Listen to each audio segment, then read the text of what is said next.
All right, this is take two because I really messed things up on that first one. But anyway, I would like to share with you, my lovely Atlantis Scalar peeps, how to share with people that might be skeptical about the scalar energy technology. First of all, mention Nikola Tesla, okay? He's the man. A lot of people really respect him. But, you know, you got to understand, let them understand that this is all physics. Everything is light. We are light. Matter is light. It's just, you know, it's, as Einstein referred to it, it's frozen light. And light can be manipulated. So scalar energy is not an energy that's on the electromagnetic spectrum at all. It is informational energy. In other words, it can carry information over infinite distances without degradation. So if I say an intent script and put it in the scalar field and do all sorts of changes with the frequency, it will carry that information, like destroy all the DNA in so-and-so's cancer cells. It will go to that person and it will make that happen. And what happens physics-wise is that it collapses the Schrodinger wave equation, changing light waves, and again, we're all light, into particles, and those instructions will help reassemble those photons into a new reality for that person, like dead cancer cells. So it's just let them know it's all physics. I mean, you don't have to mention the divine team. A lot of people won't believe that, but we do, don't we? Yeah. All right. Also, I can't remember if I said this the last time, but we've been adding a lot of physiology stuff to different. And I told you what we added to age reversal and to allergies and to the weight optimization, but I can't remember if I said the stuff we added to the hair growth.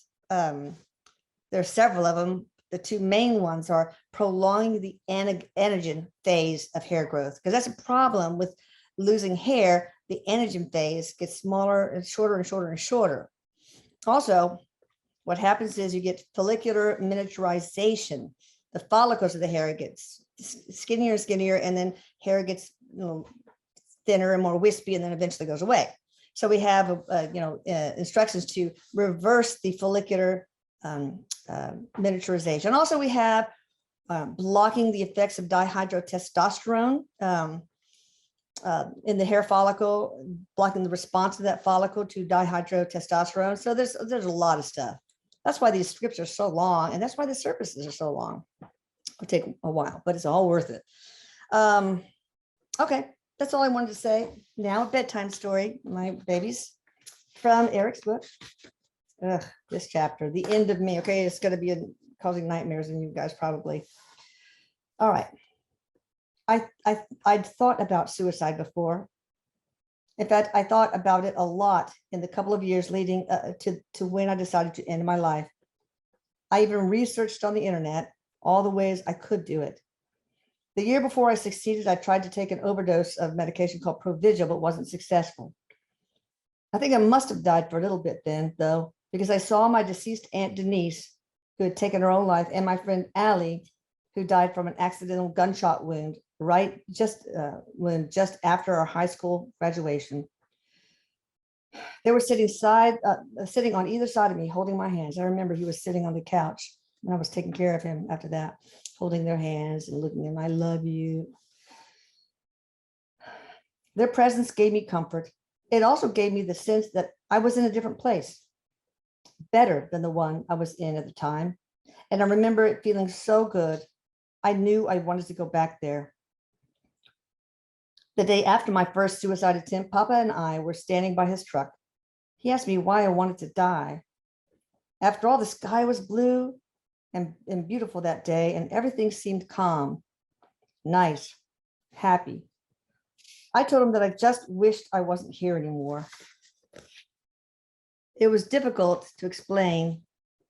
I know that reason couldn't even begin to express how I was feeling or why I wanted to die, but it was as close as I could get.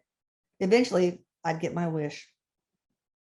On the last day of my life, things started out like any other day for me, a ride on a roller coaster. Ever heard the expression, I'm on a roller coaster that only goes up? Well, mine only went down. Or more accurately, my ups never lasted long enough and my downs felt like they'd go on forever. When I woke up that morning, I remember thinking, damn, another day. But once I got out of bed, I felt this strange peace and calm. It was fleeting though, because those familiar periods of inner darkness soon took over and sent me into a tailspin. It wasn't like I'd planned, this is the day I'm going to die. Oh no, sorry. It isn't like I'd planned, this is going to be the day. This is going to be the moment. I didn't wake up that morning and say, today is the day I'm going to die. It was more of a combination of circumstances and triggers that led me to make the decision I made. That morning, my parents had found out that I pawned some of their stuff to buy this awesome hunting rifle. It even had a scope. How ironic. I just wanted something exciting and new to make me feel better. They were so disappointed in me, and I was tired of making them feel like that all the time. To be clear, this wasn't the gun I used in my life. This was just another object in a long line of new toys and experiences I chased after to try and fill the hole that my disease, bipolar disorder, I'll talk about that more later, was carving away in me. I'd bought a pistol a couple of months before because I wanted to go on the range for target practice with my friend Valentine. During those months, I thought about the gun quite a bit. I knew it was there, hidden away in my room, and the thought of it was almost a comfort. It was right after my parents fussed at me that I made up my mind to kill myself again, but this time with the pistol. I knew that shooting myself would guarantee my death, while the overdose of pills didn't. When my mom, my sister, and my Aunt Terry were about to leave for lunch, a lunch they would never have, as it turned out, I got up from the sofa in the living room and I walked upstairs to go to my bedroom. They asked me if I wanted to go with them, but I told them no, because I didn't want any sudden determination. I didn't want my sudden determination broken. I wanted to end the pain forever, and I was sure that this time I'd be successful. I felt a sense of resolution, like surrender, but not in a bad way. Once I was in my room, I started to pace. You always paced. I think well when I walk, so I paced back and forth for a while and then sat at my desk contemplating. Aunt Terry walked down the hallway from the guest room and stopped in front of my open door. She asked me if I wanted to come, but I told her I just wanted to chill for a while. I could feel her hesitation. I knew she wanted to convince me to change my mind, but I guess my blank stare was a sign that I wanted to be left alone. Then Maria, our housekeeper, came in to make my bed. I totally tuned her out, and I must have given her the impression that I wanted to be alone because she finished quickly and hurried out of the room. After she left, I started to think about the clothes I was wearing and how uncomfortable I felt in them. My clothes felt like a second layer of skin that I wanted to shed. I guess my actual skin felt that way too. Everything felt too close and too much.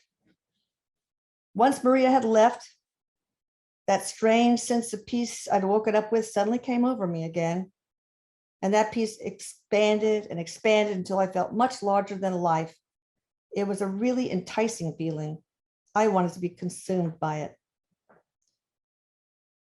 Along with that peaceful feeling, I remember my mind filling with emptiness. I know what you're thinking.